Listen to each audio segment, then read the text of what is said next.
بداية دكتور كيرلس نفسها ازاي جت منين؟ هل هي بداية مباشرة في التدريس وثانوية عامة ولا كان في حاجات قبلها؟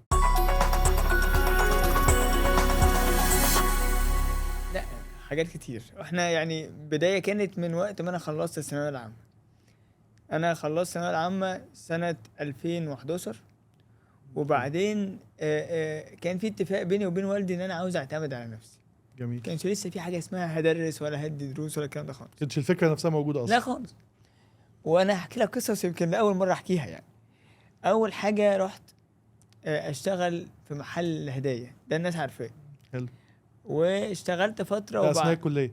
ده أثناء الكلية. حلو. انا كنت بخلص السكاشن مم. وانا كنت بروح سكاشن يعني. مم. يمكن المحاضرات كنت مقل جدا في ان انا احضر، لان كان فارق معايا ان انا اشتغل الاول واجيب الدخل او الفلوس اللي ممكن اصرف بيها على الكليه. اشتغلت في محل هدايا عندنا في المنيا، وبعدين والدي جاب لي عربيه يعني سوزوكي بيضه كده، تنفع تاكس. عندنا حلو. كل العربيات بيضه تاكسات. فلقيت الناس بتقول تاكس، قلت ده حلوه اللعبه دي. طيب خلاص استغلها. نسيب المحل ونعمل بيزنس لينا بقى. اشتغلت تاكسي فترة كبيرة، يمكن سنة، وكنت طبعا اخلص برضو لو رحت الكلية الصبح بعديها تاكسي. حلو جدا. لسه لغاية دلوقتي مفيش اي حاجة عن الدروس. طبعا.